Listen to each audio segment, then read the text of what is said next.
Muy buenas noches, hermanos. Tengan todos, sean bienvenidos a nuestro culto del día jueves. Vamos a tener un tiempo de oración y podemos pararnos, por favor.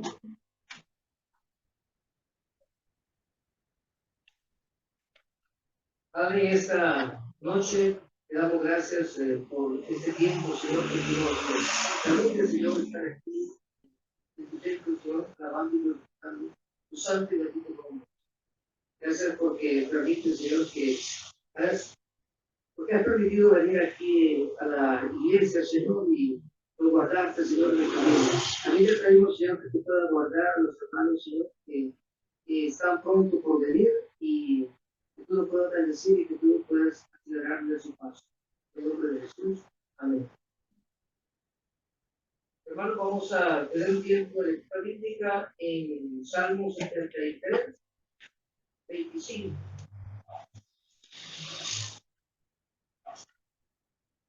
¿A quién tengo yo en los cielos sino a ti? Y fuera de ti nada deseo en la tierra. Mi carne y mi corazón te fallece, mas la roca de mi corazón y mi porción es Dios para siempre. Porque he aquí los que se alejan de ti perecerán. Tú destruirás a todo aquel que de ti se aparta. Pero en cuanto a mí, el acercarme a Dios es el bien. He puesto en Jehová el Señor mi esperanza para contar todas tus obras. Hermano, posteriormente vamos a tener la presentación del hermano Oscar Zelaya con y seminario.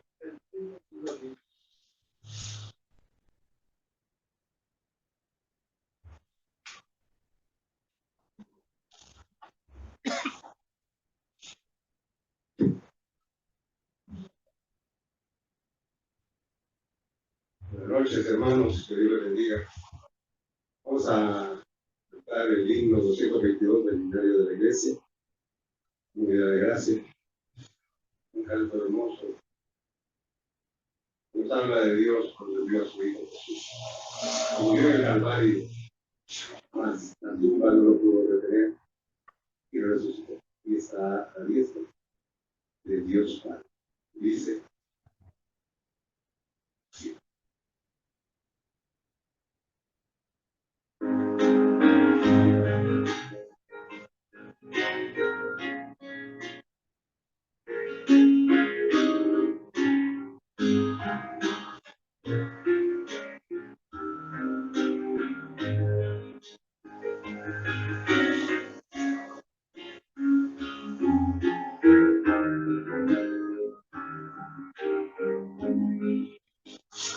Dios nos envió a su Hijo Cristo, Él es amor, paz y perdón, por mi unión, en el Calvario, más de la tumba no poder resucitó, porque Él vive. No temer mañana, porque Él vive, seguro estoy, porque yo sé que tu futuro es suyo, y que la vida lejos vive hoy. Nada es tener a un tierno niño, precioso amor que Dios nos da, cuando mejor, cuando Él recibe al Salvador y vida eterna gozará, porque Él vive, no temo el mañana, porque Él vive. Seguro estoy, porque yo sé que el futuro es suyo y que la vida vale lo que vive hoy. Se acabará mi vida un día, enfrentaré muerte y dolor. Pasa Jesús, en la gloria y reinaré con mi triunfante Salvador. Porque Él vive, no temer mañana, porque Él vive, seguro estoy. Porque yo sé que el futuro es suyo y que la vida vale porque vive hoy.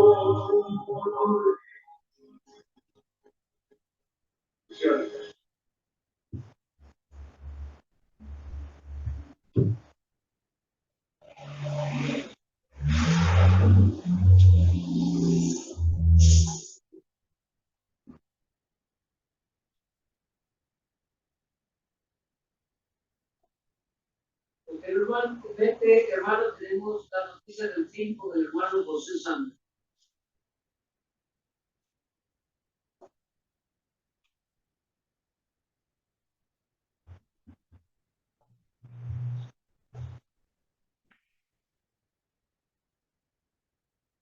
Buenas tardes, hermano, que Dios les bendiga. A continuación leeré la noticia del fin. ¿Por qué no hay final a la vista para la guerra en Gaza? ¿Cómo terminan las guerras?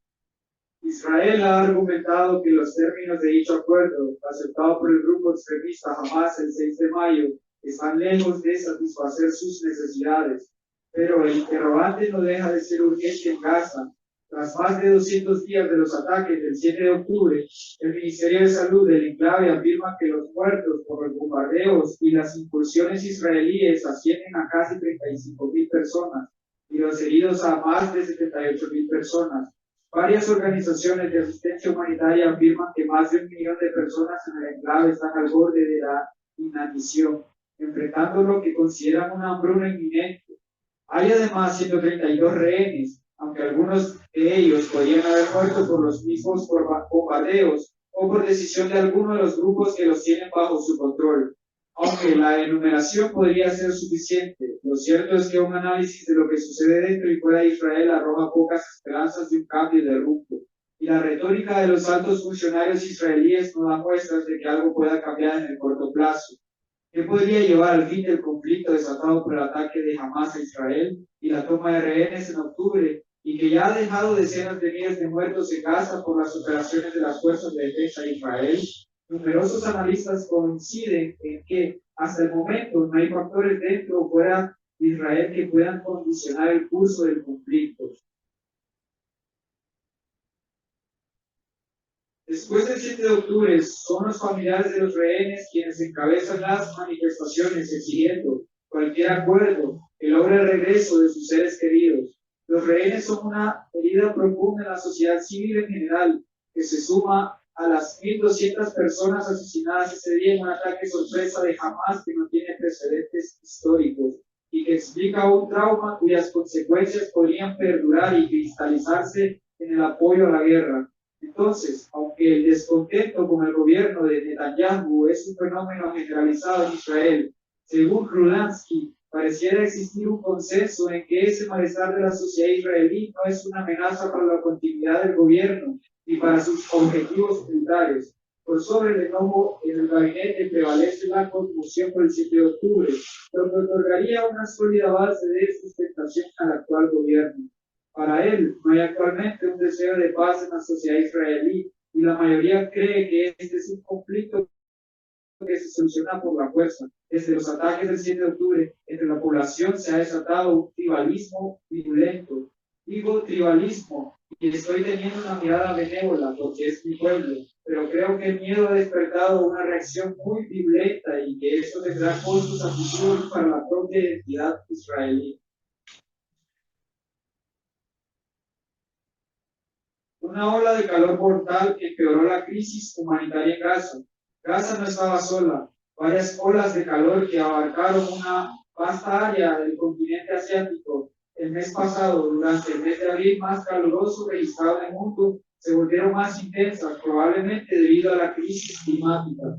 En Asia Occidental, el análisis se centró en los territorios palestinos, Siria, Líbano, Israel y Jordania, donde las temperaturas superaron los 40 grados Celsius, 104 Fahrenheit, el mes pasado. El estudio descubrió que el cambio climático hizo que el calor en esta región fuera 5 veces más probable y 1,7 grados centígrados más caliente de lo que habría sido antes de que los humanos comenzaran a quemar grandes cantidades de combustibles fósiles. En Filipinas, el calor extremo del mes pasado, que obligó a cerrar las 7 escuelas, cuando las temperaturas alcanzaron más de 42 grados centígrados, tenía un vínculo tan fuerte con el calentamiento global causado por el hombre que el informe concluyó que hubiera sido imposible que sucediera sin él. En el mundo más cálido de hoy, el tipo de olas de calor extremas experimentadas en Gaza y Asia Occidental, así como en Filipinas, no son raras y pueden esperarse aproximadamente una vez cada 10 años, según el informe, pero advierte que lo peor podría estar por venir. Si la temperatura promedio del planeta aumenta 2 grados centígrados por encima de los niveles preindustriales, lo que prevé que sucederá en los años 2040 o 2050 si el mundo no se descarboniza lo suficientemente rápido. Se podrían esperar olas de calor extremas similares una vez cada 5 años en Asia Occidental y cada 2 o 3 años en Filipinas. Dios les bendiga.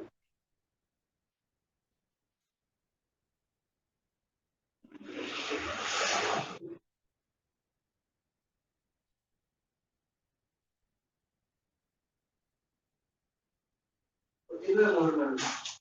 Con las noticias, con la información. Les invitamos a conectarse a la plataforma Zoom en el culto con gracia. Mañana viernes a las 7 p.m. no se pierdan este edificante estudio. Estos mensajes son de mucha bendición para todos nosotros. Les motivamos a asistir al culto de caballeros. Se realizará el sábado 18 de mayo a las 7 a.m. en las instalaciones de la iglesia con el tema que es la armadura de Dios. Texto clave de Efesios 6, 10, 18.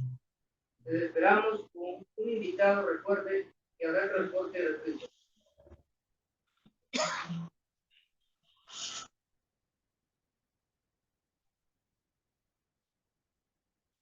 Lectura del material de edificación. La codicia. La codicia es un deseo fuerte y egoísta por tener más que algo. Generalmente poder y dinero. Hay muchas advertencias en la Biblia acerca de ceder a la codicia y el ansia de riqueza. Jesús nos advirtió: mirad y guardaos de toda avaricia, porque la vida del hombre no consiste en la abundancia de los días que posee. Lucas 12, 15. No os hagáis tesoros de la tierra, donde la polilla y el orín comen, donde ladrones minan y hurtan. No podéis servir a Dios y a la riqueza. Mateo 6, 19 al 24. ¿Estaba Jesús en la búsqueda de dinero? No, al contrario, Él se hizo pobre por nosotros. 2 Corintios 8, 9. Y no tenía un lugar donde reclinar la cabeza. Mateo 8, 20. Tampoco Jesús buscó el poder, por el contrario, y enseñó: el que quiera hacerse grande entre vosotros será vuestro servidor, y el que de vosotros quiera ser el primero será siervo de todos. Porque el Hijo del Hombre no vino para ser servido, sino para servir y para dar su vida en rescate por muchos. Marcos 10, 43, 45. La codicia y el deseo por la riqueza son trampas que traen ruina y destrucción, porque raíz de todos los males es el amor al dinero. Y a los cristianos se les advierte: no pongan la esperanza en la riqueza. Primero Timoteo 6, 9 al 10, la codicia o tener un deseo excesivo o codicioso por tener más es idolatría. Efesios 5 dice: porque sabéis esto, que el mundo radical extraño, inmundo, bárbaro, y es toda la tiene y de Dios. En principio, debe recordar pues, que Dios es nuestras costumbres sin avararse, contentos con lo que tenéis ahora. Y él dijo, no te desampararé, te llegaré. El problema no es el dinero, sino el amor al mismo. El amor al dinero es un pecado porque se interpone en el camino de la adoración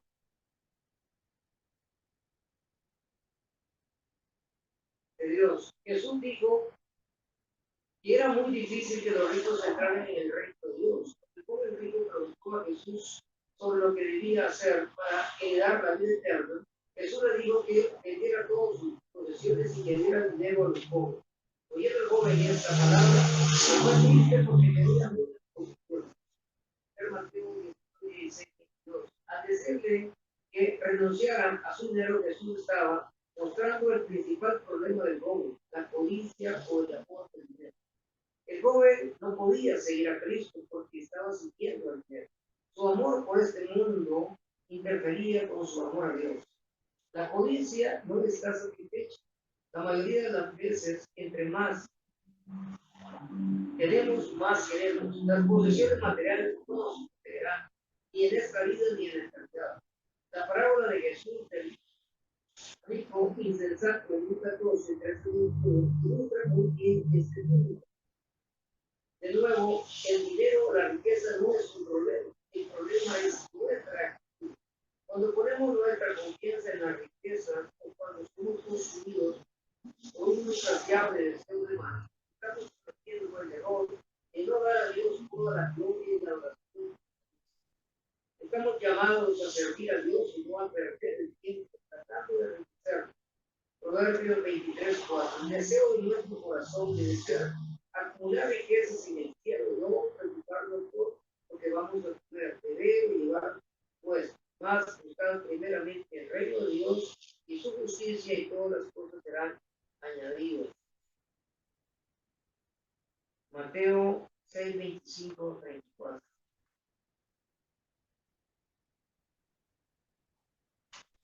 Posteriormente, hermanos, tenemos el honor de presentar al hermano Augusto con la serie de profetas menores, el estudio del libro de Oseo.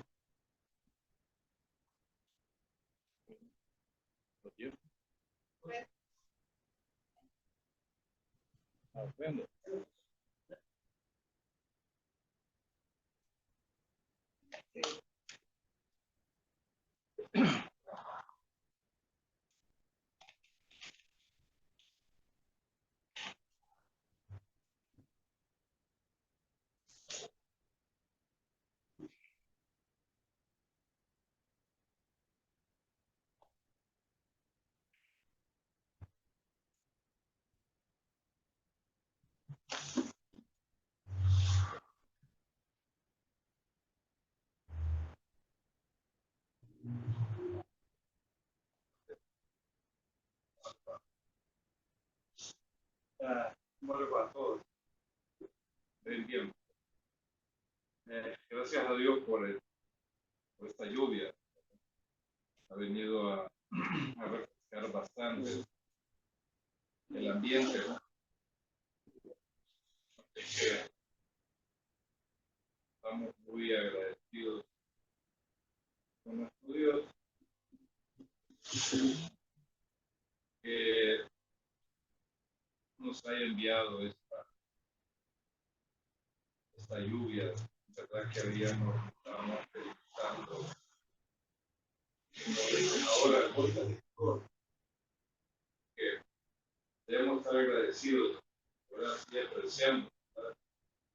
De la lluvia, y apreciamos prueba, que tengamos la lluvia también, que ocupa la tierra también necesita la lluvia, que lo ocupamos para nuestro sustento. La verdad es que nadie puede vivir sin nada. Nadie puede vivir sin ella y tampoco puede vivir sin eso. Como está pasando en este país, grande, inundación.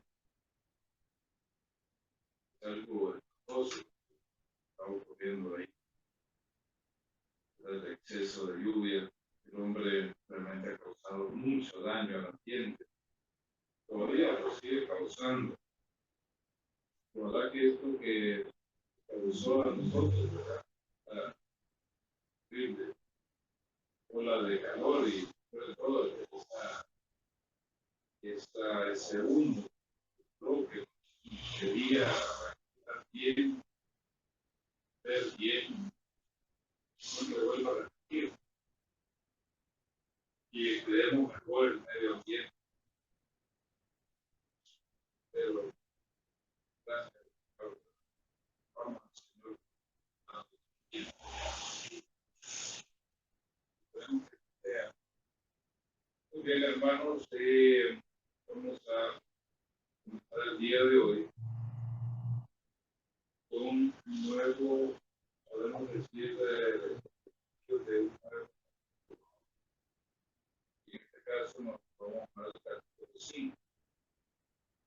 Este se puede decir que también es ¿verdad? Es un nuevo oráculo, o sea, una nueva revelación de Dios de parte de Dios, que le entregó al profeta Oseas, y obviamente Oseas está encargado del ministerio de predicar el oráculo.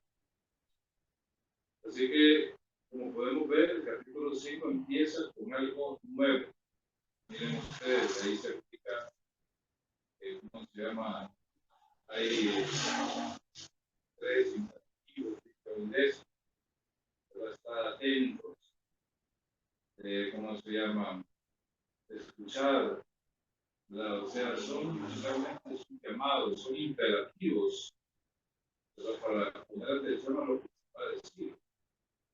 Así que, vamos esto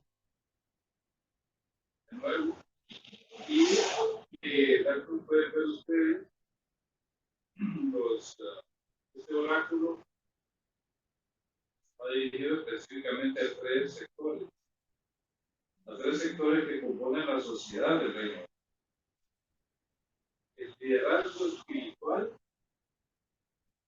que fue compuesto por los sacerdotes, hay profetas, pero más que todo se va dirigido para los sacerdotes, el pueblo y obviamente el liderazgo político. Pueden ellos a los soldados, y eso no el liderazgo político tiene, quieres o no, un impacto positivo, negativo en la vida de una nación. Entonces aquí vemos que a ellos va dirigido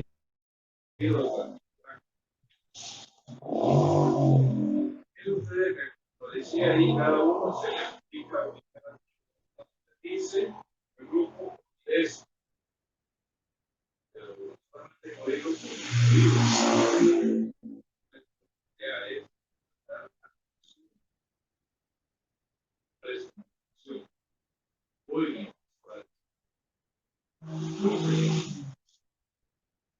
Hagamos sordos, ciegos. El segundo grupo se le dice estar atento. Cuando alguien, hermano, está en clase, debe estar así atento. Dice, en otros lugares, hermano, donde alguien está bien atento, eso porque lo he vivido, por muy parecido, testigo. Eso es complicado. Ahí debe estar uno atento. ¿Verdad? Con las deliberaciones de la parte y con las demandantes. Entonces, hay que estar atentos.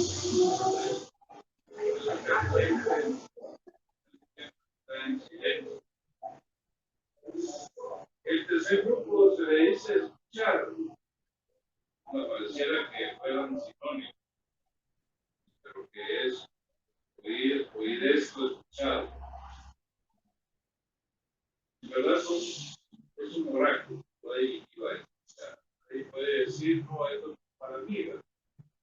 Esto a mí no me incluye. Por eso el Señor aquí me deja bien, va para todos ustedes, sin excepción. Nadie puede alegar de que, ¿cómo se llama?, de que se ha portado bien o que ha hecho bien o no lo ha hecho, ¿verdad? No, que es para todos. Nadie se puede justificar. En un sentido, hermanos, en un sentido ya metafórico. Es como si los tres grupos comparecen a un tribunal llamado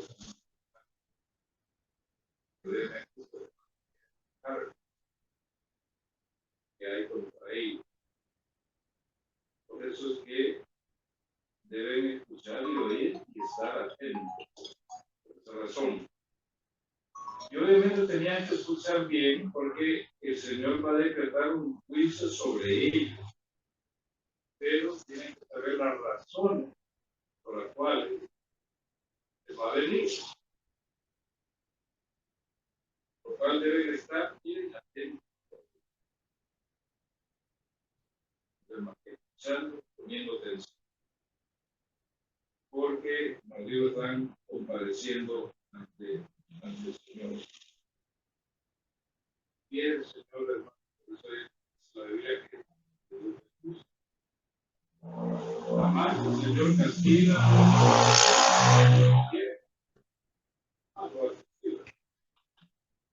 sino que le da al hombre conforme a sus obras, conforme a eso, conforme a lo que hace. Obviamente que por ser un pueblo, por ser pueblo bajo el pacto, que nadie puede comparecer a la tribunal, digamos, en el caso de los tribunales humanos. Alguien comparece porque si hay una ley, un reglamento. Entonces, por eso comparecen. El demandado quiere hacer valer sus derechos. Quieren hacer cada uno valer sus derechos conforme a la ley, no conforme a lo que se le ocurra. Entonces, el pueblo estaba bajo la ley. Recuerden ustedes, en ese tiempo el pueblo vivía bajo el pacto mosaico. Entonces, había una norma por la cual iban a ser juzgados. Una norma porque la cual ellos habían cometido transgresión de la ley. Por tanto, tenían que comparecer ante el tribunal. Y este es el tribunal del Señor, donde se les va a leer los casos. El versículo 1 comienza de esta manera. Dice: sacerdote, oiré y estad atento, casa de Israel y casa del rey, escuchad. Porque para vosotros, pues habéis sido más inicuas y retendidas. Vean ustedes que ese versículo se parece al versículo que habíamos leído antes. ¿Recuerdan algún tipo de similitud? ¿Recuerdan ustedes cuando nosotros estudiábamos por parte? Y leíamos y estudiamos el versículo 15, cuando decía el Señor: si tú te prostituyes, oh Israel, que Judá no sea culpable. Y el Señor vino y le dio instrucciones o prohibiciones como esta: no entréis a Gilgal, ni subáis a Betabel, ni voléis vivas. O sea, unas prohibiciones. Entonces siempre se vincula con lugares. Realmente, decíamos de lugares, eran lugares de culto, eran lugares de peregrinaje, eran lugares que tenían un significado para la vida espiritual del pueblo. Ya lo habíamos hablado de eso, cada uno. Ahora bien, ahora se habla también en este versículo también de dos lugares mismos. Ya vamos a ver qué es lo que pasaba en este lugar. Podríamos decir, ¿verdad?, que el tema, básicamente, de todo el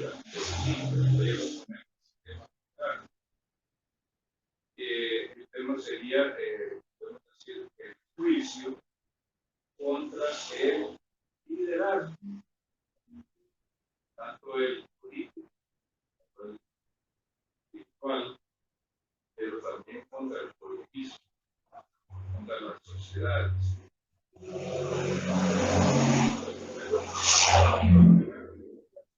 Tiene que ver el liderazgo espiritual del liderazgo político. Eso es que bueno que lo leamos antes de venir a cabo. Entonces, dice ahí, la primera parte de este versículo dice: sacerdotes, oíd esto. La versión textual dice: oíd esto. Y en otras versiones dice: los sacerdotes, escuchad. Hay una exclamación.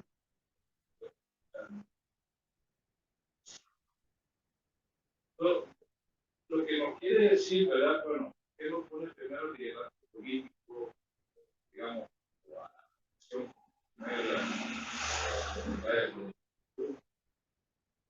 hay siempre una razón, hermano, cual hay este orden. Primero los sacerdotes, ¿verdad? Después casa de Israel y después va a la casa de Israel. Porque podemos decir que los sacerdotes eran los líderes, eran las personas encargadas de la vida espiritual del pueblo, de enseñarles la ley, de enseñarles a comportarse, de enseñarles muchas cosas, de cómo honrar a Dios, de enseñarles a temer a Dios. Entonces, por eso es que, en primer lugar, siempre va en ese orden, todo va ahí. Mira, y es muy cierto. Lo que puede pasar en una nación, lo que puede pasar en un pueblo, o en cualquier lugar, en un lugar, siempre tiene que ver, hermanos, con la parte espiritual. Siempre está con el aspecto espiritual. Podemos esperar nada bueno de una nación que no teme al Señor, o de una región que no teme al Señor. No puede esperar nada bueno, nada positivo. Miren ustedes, por ejemplo, Europa. Yo pongo como ejemplo Europa. Ustedes vieron ese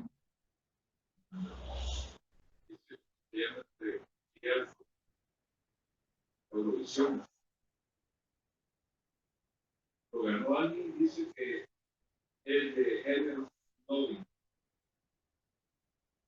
Ustedes lo presentan ahí, hombres, de mujer.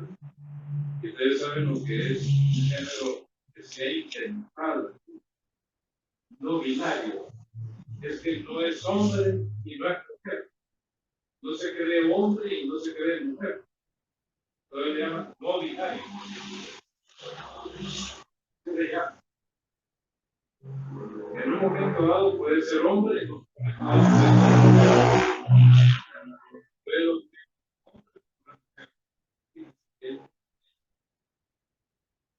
yo leí que alguien decía, ¿verdad? Que ese, ¿cómo se llama? Ese triunfo, ese, ¿cómo se llama? Refleja, ¿cómo se llama? La confusión, la separación que ha caído. Podemos hacer una expresión en el tiempo y en el espacio que ha caído. Eso es, hermanos, impresionante. Cada día más, es cierto, los problemas económicos, los problemas sociales, los problemas naturales crecen en el mundo. ¿Verdad? Pero la depravación también va. Miren ustedes, por ejemplo, aquí en América Latina, Brasil. desierto de Madonna. Fue prácticamente, hermano, cuando entrega a Carol que, como se llama, el cerco, nueva reina. Fue como una especie de increíble, donde asistieron más de 1,5 millones de personas. Y sabemos que Madonna ha sido siempre en contra de Cristo, en contra, desde que empezó su carrera. Debemos hacerlo. Personas, básicamente, entregándole su alma a Dios, o honrando a Dios. Nadie se escapa de eso. Entonces, como ven, ¿verdad? Los problemas son espirituales. Tienen que ver con la parte espiritual. Que sea depravación, que sea santidad. Y la verdad es que en esto, hermanos, nosotros tenemos mucho que ver. Lo bueno, lo que ocurre en una ciudad, en cualquier nación. Porque la Biblia nos ha dicho que somos un reino de sacerdotes para Dios Padre, un reino para ellos. Y como sacerdotes, dice, debemos presentar intercesiones, debemos interceder, debemos orar, debemos enseñar, debemos glorificar el nombre del Señor. Como la iglesia es, podemos decir, un reino de sacerdotes. Y como reino de sacerdotes, como dice la palabra, debemos eso, enseñar, predicar y glorificar. Y debemos interceder por el reino. Por lo menos nosotros ahí de Honduras, porque interceder por el reino. Para que vivamos, dice la palabra, quieta y en forma reposada. Para que vemos de esa manera. Porque las tinieblas, hermanos, van, no crean, como se llama, avanzando también. Van avanzando cada día más. Y no es que el mundo se pone oscuro, sino las tinieblas que representa el mal. Cada vez va avanzando y cada vez se legaliza más. Y los principales promotores precisamente son aquellos, digamos, que en cierta forma representan los ídolos de la juventud, los cantantes, los que se oponen al sistema, como siempre.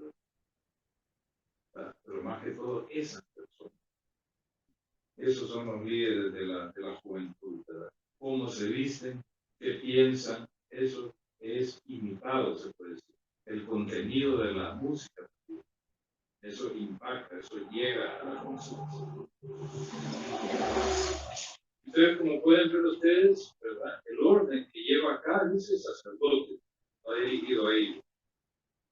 Ellos debían oír, estar atentos, porque iban a pronunciar, ¿verdad? Iba a pronunciar de parte de Jehová, ¿verdad? Un juicio. Ahora, ¿quiénes eran estos sacerdotes en aquel tiempo? Nos referimos, hermanos, que nos ubiquemos siempre en el reino del norte. Recuerden que los sacerdotes, el sacerdocio, en verdad estaba ocupado, estaba, podemos decir, que estaba ubicado ahí en Jerusalén, porque ahí estaba el templo. Entonces, el oficio sacerdotal se hacía en un único lugar. Había mandado de Dios, que es Jerusalén. Eso es lo que Dios había escogido, específicamente el templo. Entonces, ¿verdad? Cuando habla de sacerdotes, ¿a qué se refiere? ¿A qué grupo? Había, hermanos, dos posibilidades.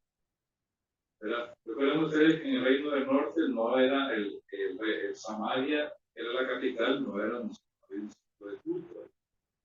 El lugar establecido era Jerusalén. Ahí Dios estableció, mandó un único lugar de oración. Primero el tabernáculo, después fue el templo. Con lo cual, los sacerdotes, cuando se dirige a ellos, no se está dirigiendo solamente a los sacerdotes que estaban sirviendo en el templo. Hay dos posibilidades.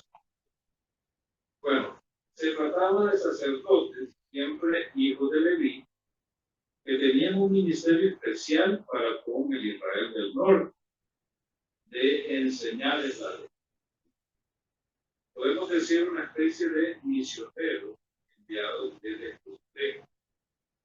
Recuerde que la óptica del pueblo en sí era la unidad, no era simplemente, ¿verdad?, que eran dos reinos.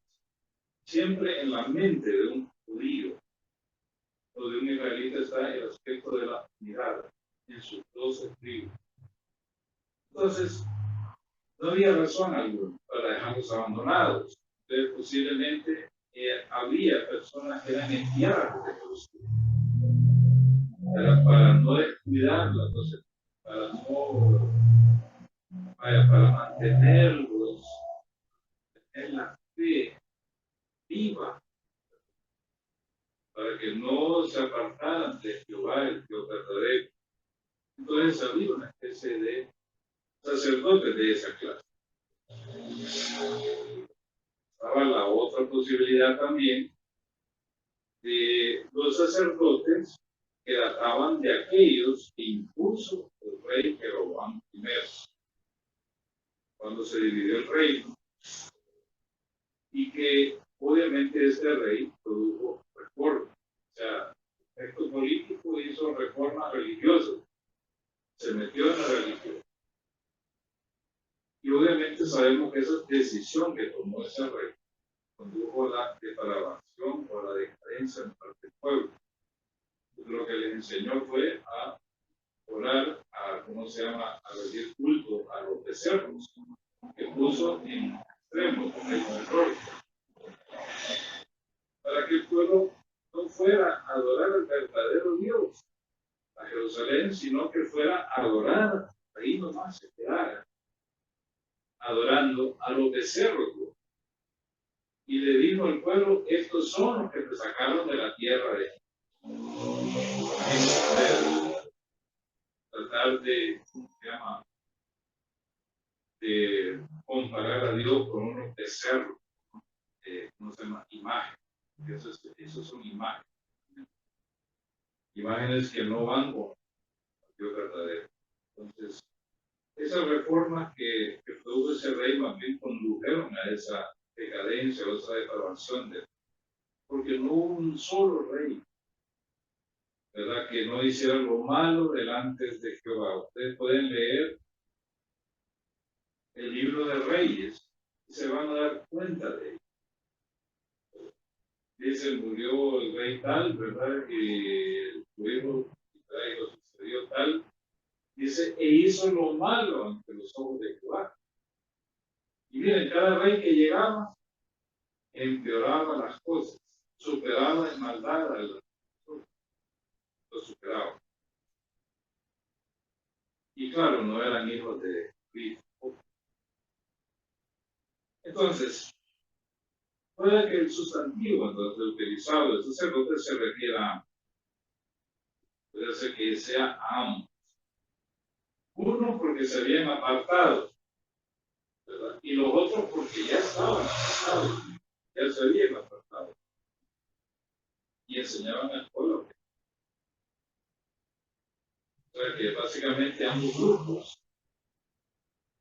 digamos los misioneros, también habían caído, ¿cómo se llama?, se habían apartado del Señor y habían sido, podemos decir, absorbidos por la depravación de, ¿cómo se llama?, de la sociedad del Reino del Norte. Habían sido absorbidos por ellos. Entonces, claro, el Señor les dice: obedece. Les tiene que decir algo a ellos. El otro grupo al cual se dirige el capítulo 5, dice: estad atentos, casa de Israel. en la Biblia textual dice, atender o casa de Israel. Atender.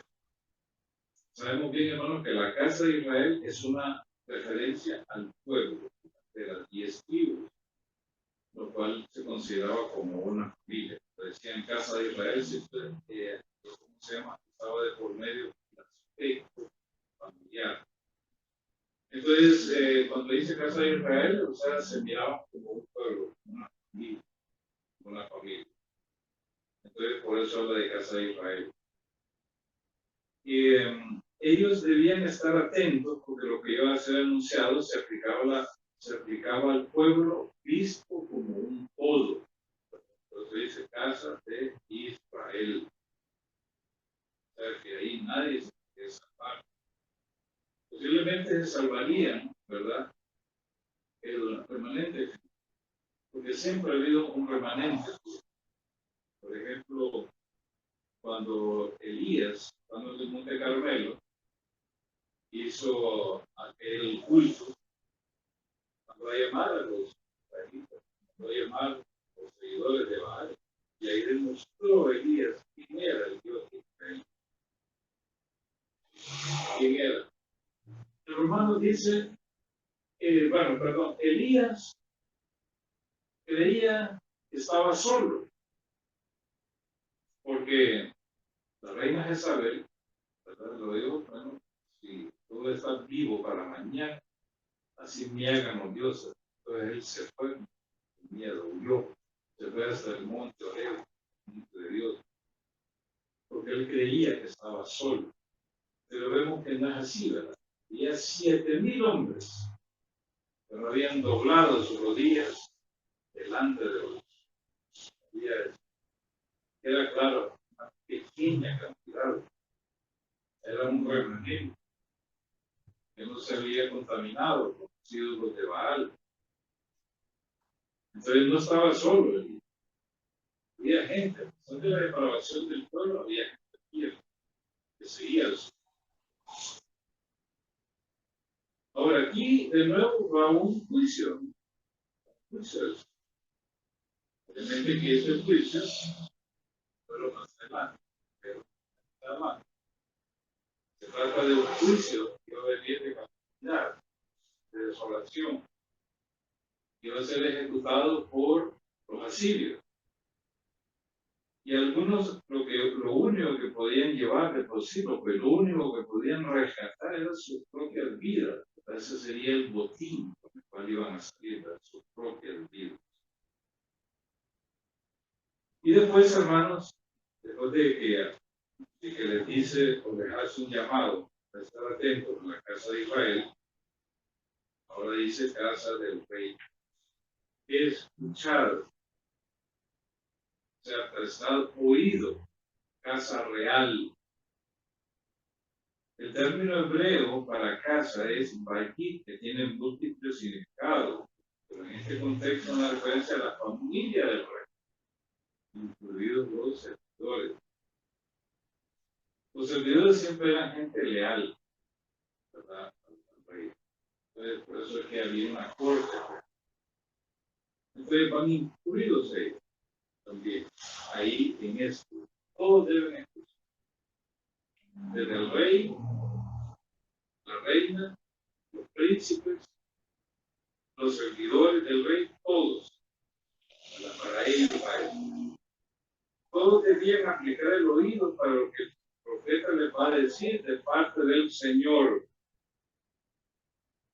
Después en el versículo dice, porque para vosotros es el juicio.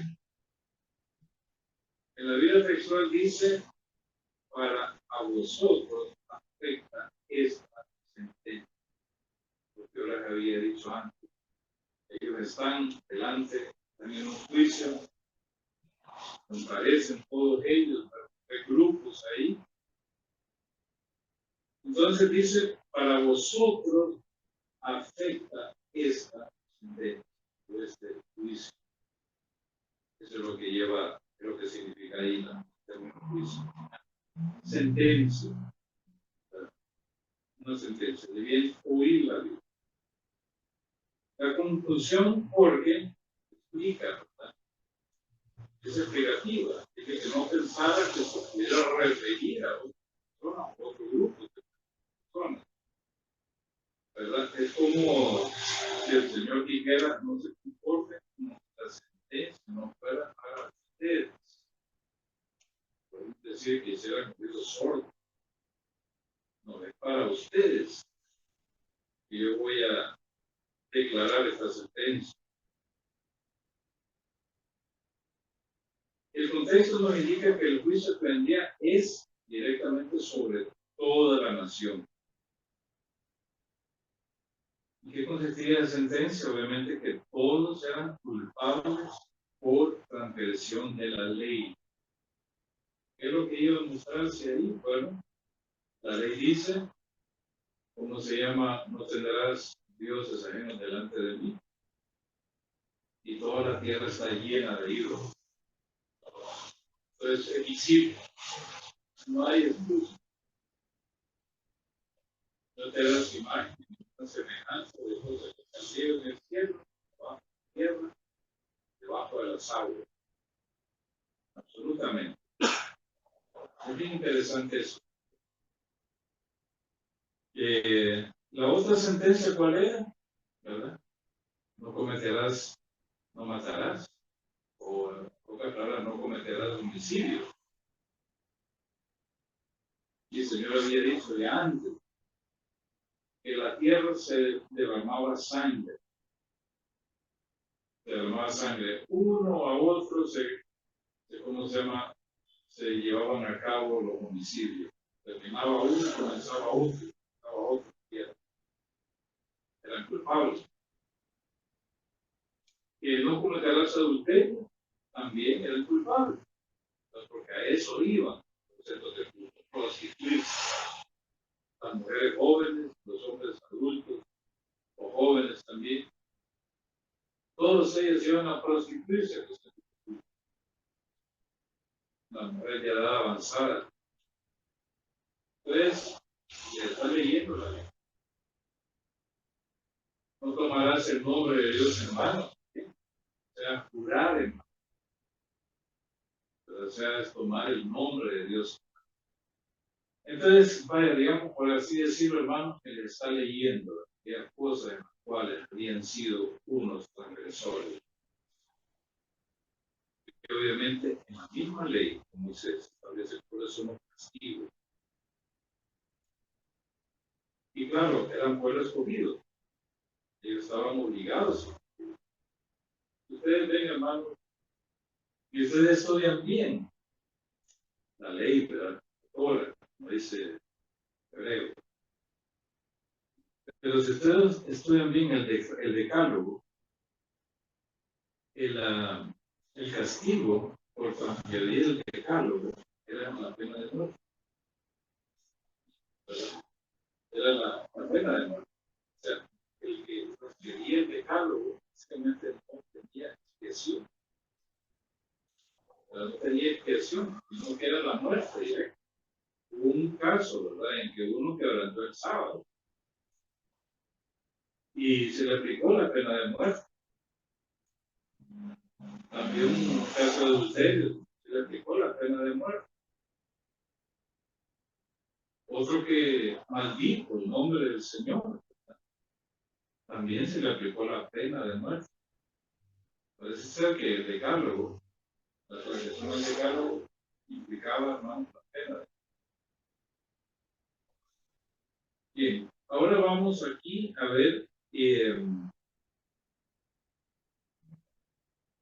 el Señor aquí señala dos lugares específicos por los cuales el juicio iba a venir.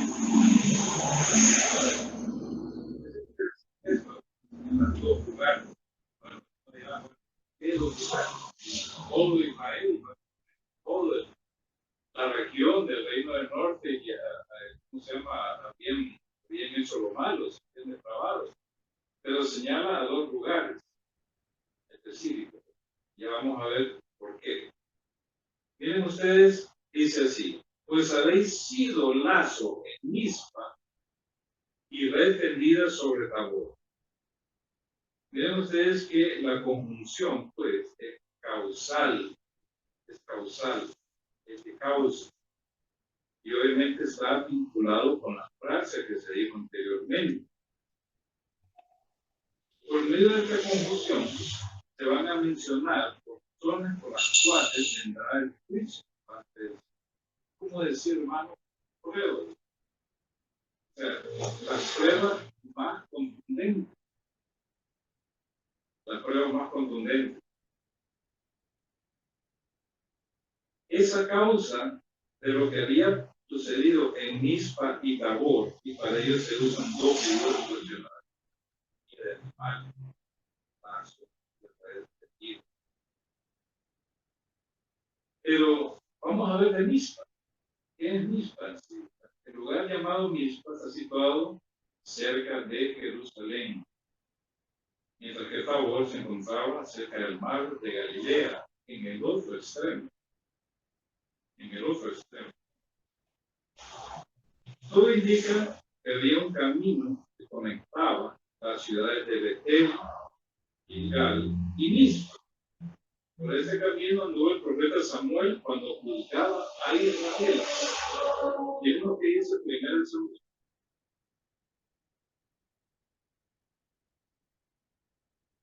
Primero Samuel 7:16.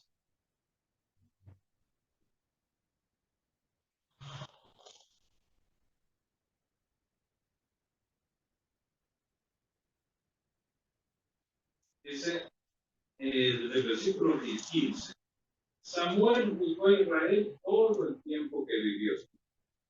Él iba año tras año y hacía un recorrido por Betel, Gilgal y Mizpa,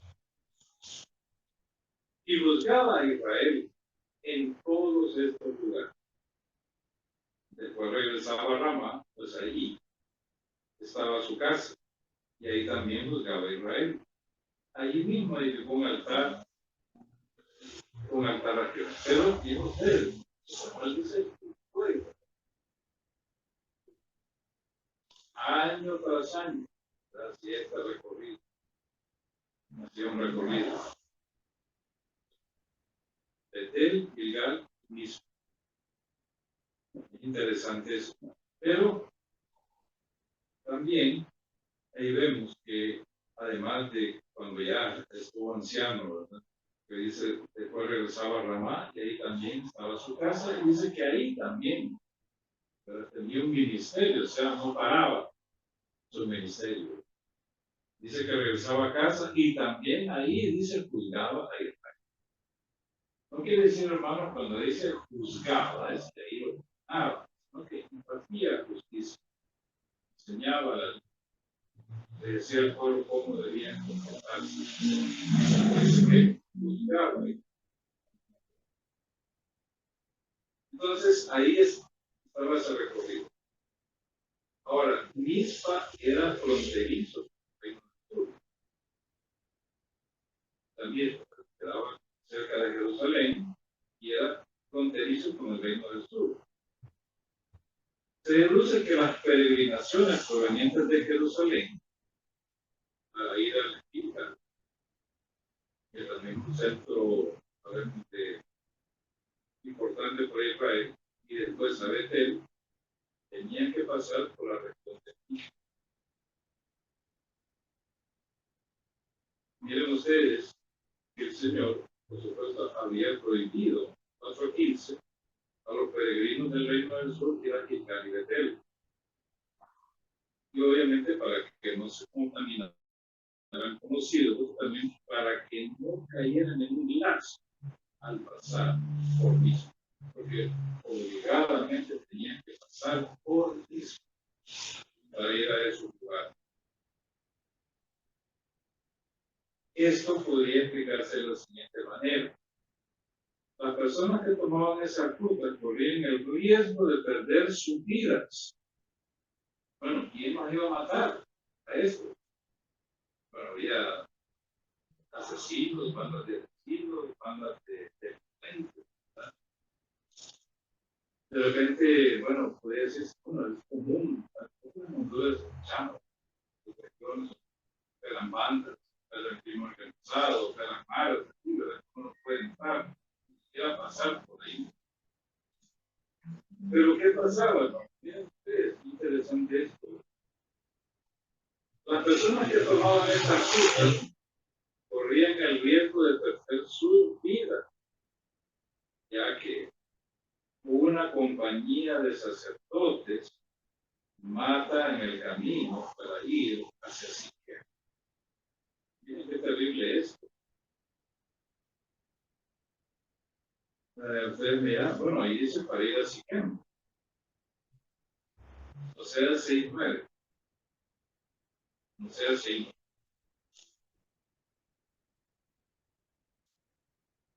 O sea, 6:9 nos dice cómo se esconden. Bueno, dice, vamos a ver 7. Pero ellos violaron el pacto, Paladán, allí me traicionaron. Paladán es una ciudad de malhechores y sus huellas son de sangre. O sea, dice sus huellas son de sangre. O sea, como cuando uno pasa por un asfalto, tiene que pasar por ahí, y uno tiene que pasar por ahí, obviamente se va a quedar los zapatos llenos de lodo. Pero ¿cómo se piensa que en este caso era sangre? Pues dice, por eso dice que sus huellas son de sangre, o sea, derramaban sangre. Era tanta derramamiento de sangre como que si pasaban por ahí, iban a dejar las huellas de sangre. Entonces, era la abundancia de sangre. Como se esconden los merodeadores, así se esconden los sacerdotes. Asesinan en el camino de Siquem. Ciertamente hicieron infamia. Hicieron infamia. O sea que, básicamente, dice para ir a Siquem, este hecho abominable de derramar sangre, como lo pongo ahí, no era realizado por gente común, no por sacerdotes. Este grado de trabajo, los líderes espirituales, los que debían cuidar la ley. La ley era una banda de asesinos. Una banda de asesinos. El juicio vendría también porque habían sido redes extendidas sobre Tabor. El lugar llamado Tabor es una referencia a un monte, una ciudad. Según se refiere a lo mismo. Ahora, Siquem, hermanos, podemos decir que daba dentro del camino. Aquí se me pasó. No, ahí dice, para ir a Siquem, obviamente, para ir a Siquem, tenían que pasar por Mispa.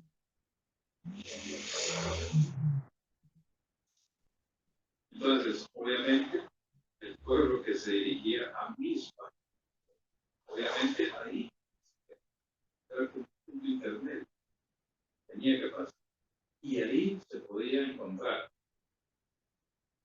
con estas bandas de sacerdotes que asesinaban. De repente la gente iba en grupo, ¿verdad?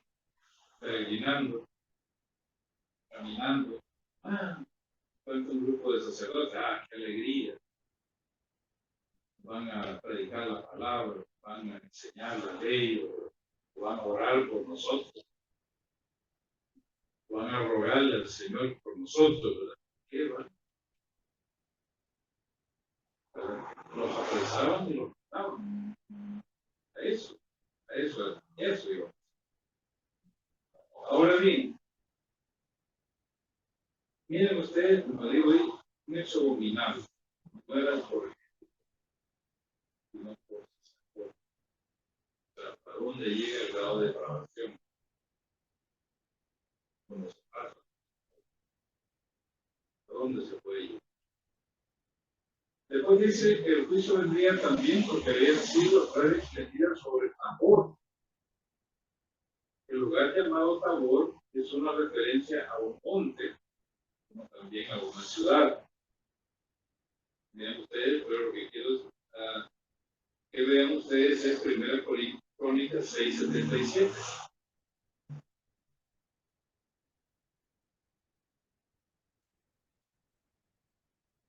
Crónicas 6:77.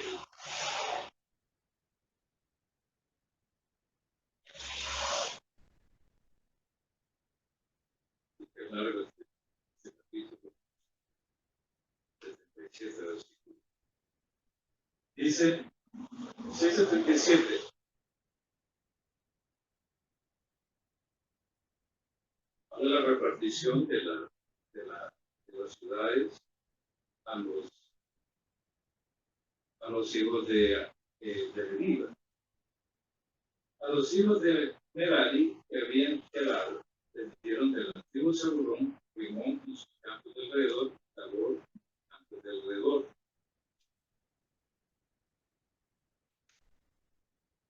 O sea, Gerson, Coat y Merari, ¿se acuerdan ustedes? Eran levitas, sacerdotes.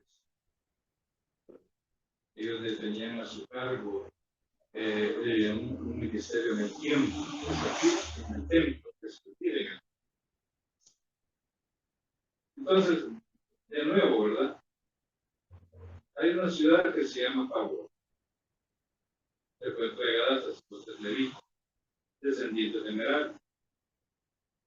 Podríamos decirlo en pocas palabras, hermano, que fue una ciudad sacerdotal.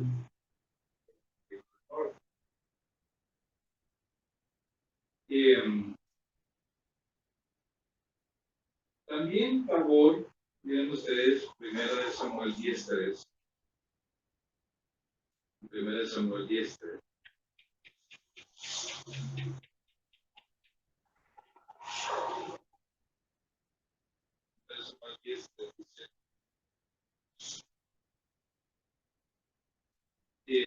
Cuando sigues de ahí, más adelante, llegues a la encina de Tabor, saldrán al encuentro de 3 hombres que suben a Dios de Betel, llevando unos 3 cabritos, otros 3 cortes de pan y el tesoro. Entonces pareciera que esa, ¿cómo se llama? Era una ruta de tránsito de la región de Tabor, donde había una ciudad y obviamente donde había un monte también. La idea es la misma. Lo que nos quiere dar a entender que es lo mismo. Ya sea que se encontrara con un grupo de sacerdotes, que no es que iban a orar por ellos, o que llegaran a una ciudad que se llama Tabor. La ciudad es una ciudad sacerdotal, y hay cosas buenas. En verdad la idea es lo mismo. Porque no solamente derramaban sangre o asesinaban en el camino, también cualquier persona que pasara por la ciudad, ¿verdad?, corría el riesgo de morir a manos de los otros. Entonces, hermano, nos pone a veces a pensar en aquellas personas que uno debería confiar, más bien resultaron, ¿verdad?, que el pueblo debía confiar, ¿verdad? Su vida espiritual resultaron que eran unos grandes. Eran, ¿cómo se llama?, por así decirlo, asesinos en serio, porque mataban gente, mataban a los peregrinos que iban de alguna forma a rendir culto a ciertos lugares. Obviamente que el versículo de estudio señala 2 lugares ubicados en el extremo de la porción de tierra donde estaba el reino del norte, la caída. 2 lugares ubicados, uno en un extremo y otro en el otro. Ahora, no es para indicar que solo en esos lugares estaban hechos de sangre llevados a cabo por los sacerdotes. Esos lugares muestran todo lo que estaba pasando en medio de ellos. Es como decir, vamos a tomar una muestra. El Señor les dice, bueno, vamos a tomar una muestra, vamos a ver que pase en Mizpa y que pase en Tabor. Y ahí no podían decir nada los sacerdotes, no me justo. Y van a decir, es cierto, no van a poder justificarse, porque las pruebas están ahí, de lo que ellos hacían. En verdad que toda la tierra se había entregado a la constitución espiritual, y no solamente espiritual, sino física. Siempre, hermanos,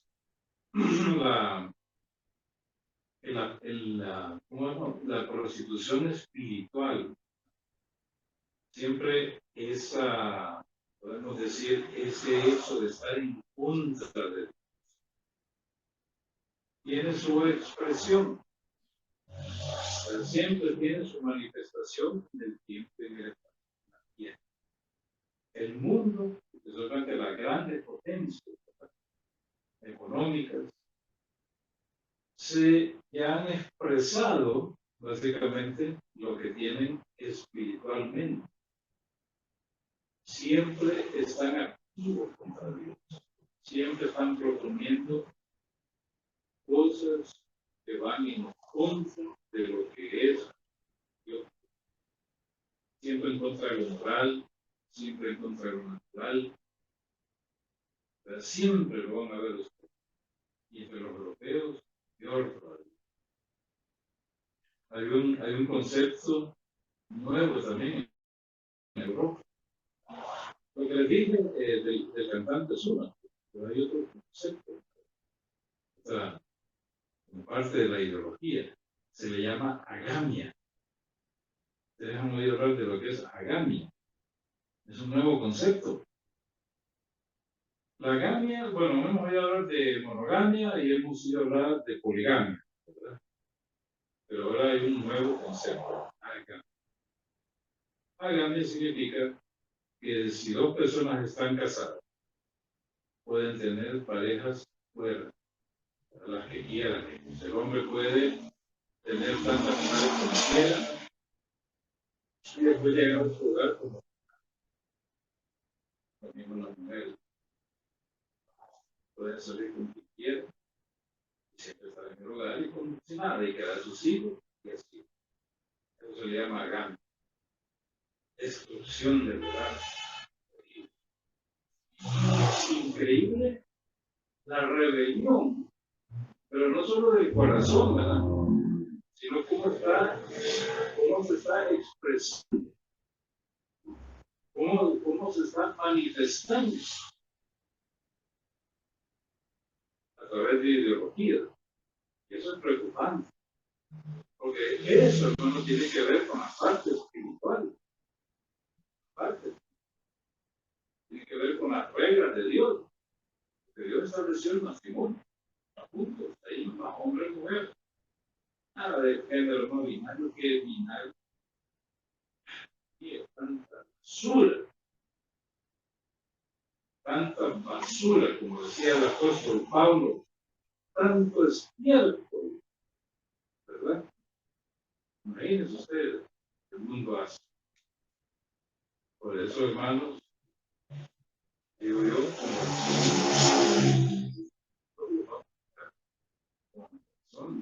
¿quién es el juicio de Dios? Es que el Señor ha tenido paciencia. Y no sé, los hombres malinterpretan la paciencia del Señor, ¿verdad? Que Dios no le importa, no le interesa. Así es como creen ellos. Si hay un Dios, no le interesa nada. Pero nosotros resolvamos nuestros problemas. Y más bien lo que hacen los hombres es comunicar más, siendo rebeldes más y más contra nuestro Dios.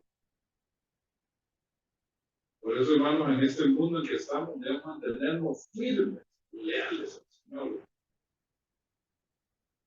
Para alcanzar las promesas, dice Hebreos, tenemos que tener paciencia, así como habrán todo paciencia y fe, o sea, perseverancia, constancia, no retroceder, sino, ¿cómo se llama? Seguir adelante al premio que Dios nos tiene preparado. Ok, hermanos, Dios los bendiga a todos. Nos vemos el próximo jueves. Bueno, pero el próximo jueves vamos a tener la conferencia. Así que nos vemos después de la conferencia. Dios los bendiga.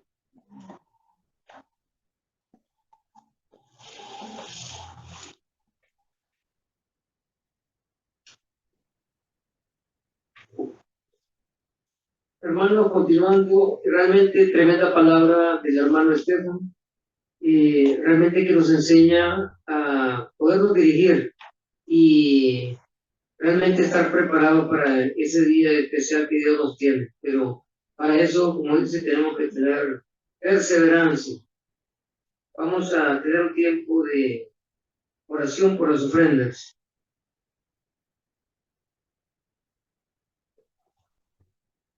Oremos.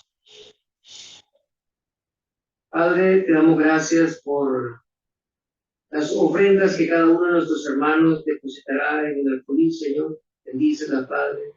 Bendice, como tu palabra lo dice, al dador alegre, Señor. Y a todo aquel que no tiene, Señor, que tú puedas proveerle también, Padre, para que de la misma manera pueda hacerlo, Señor. En el nombre de Jesús. Amén.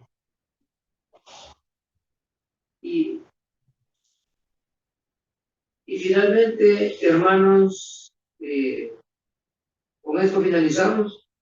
Y como dice en Salmo 121:8, tú nos guardarás en nuestra salida y nuestra entrada. Y creemos esa palabra. En el nombre de Jesús. Amén.